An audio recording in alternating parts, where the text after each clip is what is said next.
How's it going, James? Good. How you doing, Courtney?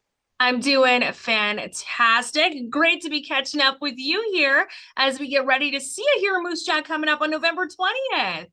We are coming out. We're fired up. We haven't been in Moose Jaw in a hot minute, so we're excited to be back.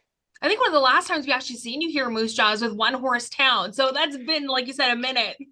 I know that was so long ago. Like we were just freaking just getting started when we did that thing, but that was a crazy way to come to Moose Jaw. It was a nuts one, but we're fired up. This is gonna be a party when we get back, so we're excited to come back. Of course, it's the Bud Light Buckle Up Tour stopping at the Temple Garden Center here in Moose Jaw. How's this tour been going so far? Because you've been on the road for a bit now, hey?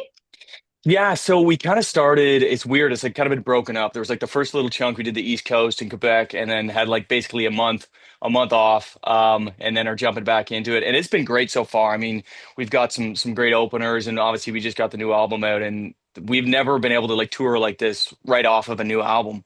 And so to be able to come out and play all of those new songs live and see the people's reaction as like the songs become more and more well known, it's pretty sick. It's pretty cool to do that. And we haven't had any snow yet on the tour, but I don't know if we're gonna make it that far once we get to Moose Jaw. We'll have to see.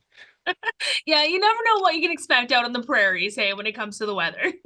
No, exactly. But you know what? It is what it is. If we're pushing snow out of the way of the bus, it's very Canadian thing to do. It just means that the crowd is just going to be so amped up because they're going to have like so much cooped up energy that they're going to need to just go wild at the James Barker Band show. Yeah, exactly. There you won't be overheating, that's for sure. So we'll be able to make sure everybody dances, gets extra into it. So and the beer stays colder longer. So Exactly. Now, I love that you were talking about the new album here, the One of Us album that you just released last month. How has it been seeing like your fans reacting to so many of these songs already? Like, you guys got so many bangers on this new one.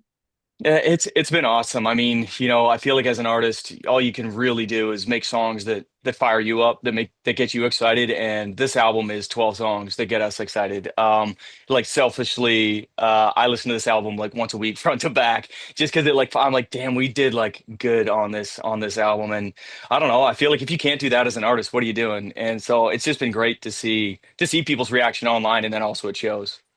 Well, definitely. And it's been one of those albums too that like you literally can start from the beginning and listen to the whole thing all the way through. Yeah, I mean, I remember being a kid and listening to people like Eric Church, and when you put on Chief, that was an album that you didn't skip a single song. You know what I mean? Like every song was amazing. They weren't all, beer drinking songs. There were some sad ones, but it was a blend, and they were all like top money songs. And we wanted to make sure that that's this album. Like we were so specific on the stuff we put on there, and we're writing right up until we had to. The label was like, you guys have to do it, or we're gonna miss the deadline, because we wanted to make sure it was just right. And so we're pretty fired up about it.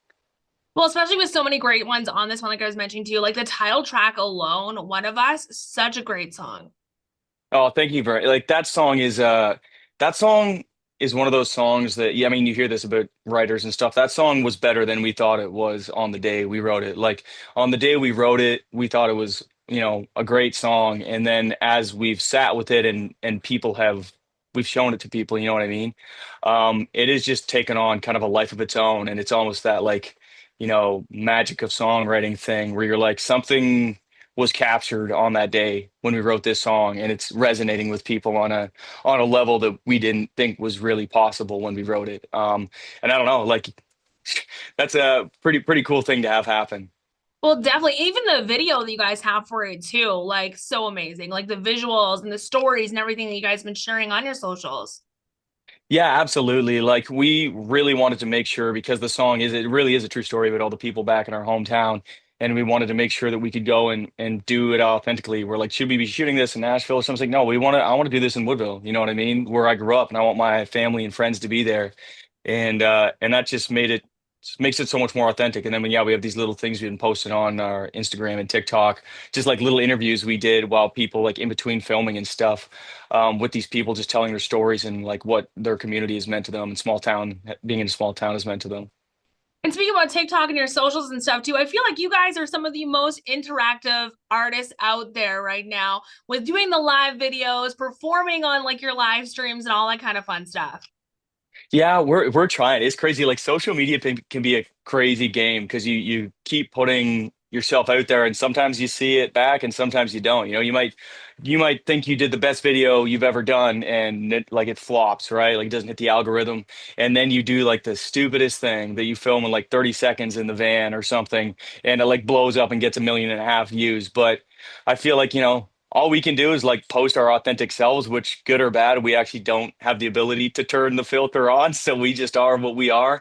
And it seems to work online. Definitely does. Well, I know another thing that's working really well for you online and at country radio right now is your latest single. How's it been seeing like this one climbing in the charts and the success with this one so far? Yeah, it's good. I mean, we've been fortunate enough to get back on the with our amazing team at Universal Music Canada. Like we had you didn't hear from me, obviously. We've got somebody I know right now too, and just they've given us the freedom to record songs that we feel passionate about. Like I was saying with the album, like especially with somebody I know, like we always want to make sure we're pushing the boundaries. We don't ever want to be if someone's gonna be mad at us, they should be mad at us because we did something too different, not because we did something too similar to somebody else. And with that one in particular, we started it by being like, what is a cool vibe that no one's done, that we haven't done? And I mean, it's pretty rare that you have a song starts with drums and bass and does something like that. And I feel like we're a band, so if anyone's gonna get away with it, it's gonna be us. Definitely. Well, and you guys put on such an amazing show. Like I know I've gotten opportunities to see you guys so many times over the years, even this past summer and everything too. Like you guys just bring that hype to the stage and some laughter in between too. Yeah, it's funny. Like it's always like a drawing the line between like when are you gonna let the guard down and have like some humility, have a little bit of fun, and making sure that you also have those like rock star big moments with chills and stuff like that. And yeah, we I don't know. I feel like we built our band as a live band, as performing and making sure people have a good time when they're at our shows. It's kind of what we've become known for. And I don't know. Honestly, this is like Christmas for us going back out on tour and getting to do it night after night after night after night in all the different cities because every show is unique, every show is different, and we just have a lot of fun doing it. Oh, definitely. Well, and it just shows too for like all the fans that are going to be in attendance for this show and all the ones you guys have done so far as well. And you're bringing along some great guests with you too. Ryan and Rory here in Moose Jaw, right? Yeah, we're fired up about Ryan and Rory. So we just did a show, like a little album release showcase thing in Nashville like a week ago, and got a chance to like see their like full stage show that they're going to be bringing, and they're awesome. One, they are like good, like strapping, fit young dudes, which is good for us. We got some workout buddies on the road, and also like they're kind of like match our energy in like the lightheartedness a little bit, which I think is kind of cool. You know what I mean? Like we don't always take ourselves super seriously, and they kind of do that too, but also just like high energy show. So it's a good fit. It definitely sounds like it's gonna be. Well, I know fans are excited to be seeing you here in Moose Jaw again, Temple Garden Center on November 20th here in Moose Jaw. Anything you want to say to the fans in and around the Moose Jaw area? They're just pumped to have you back in Saskatchewan. I mean, it's hard. Like you said, we don't know when we're back in Moose Jaw. So if you haven't had a chance to come out, see the show. And also, we're doing this cool thing. We're doing this like VIP meet and greet where we're playing back. We could lawn chair lazy lounge is what we're calling it. And we are going against fans and against each other, playing like backyard games like cornhole, beer pong, and stuff. And we've done a few, and they've been so much fun. It's getting extremely competitive. So if anyone out there thinks they can beat us at lawn games, now's your chance, come and do it. And if you want to see us chirp each other for an hour and build up some band resentment, you can also just come and watch that happen too. That's awesome. What made you guys do something like that for like the VIP experience? Honestly, like we've been a part of VIP experiences before, like opening up for other artists, and you kind of get like looped into it and get to do them. And also as fans, we've done them before, and like it's always such a bummer to me when it's just like a grip and grin kind of thing where it's like walk in, you get one picture, they say hi if you're lucky, and then you're on to the next thing. And we're always like, this feels like it is not. Why would anyone want to do this? This isn't a cool, unique experience that people will remember. And we're like, how can we do it where there's almost like an icebreaker situation where people can feel comfortable and actually we can converse and learn stuff about people. And we're like, why not do the lawn chair lazy lounge? Have it so like it's longer, it's going to be half an hour, 45 minutes. People can hang, they can have drinks, they can whatever, and we can actually like get to know our fans and like appreciate the people who come out and support us. Oh, that is awesome. And like you said, you just a chance to like play some games against you guys. I'm sure maybe you'll find some beer pong champs here in Moose Jaw that you'll make friends Okay. with.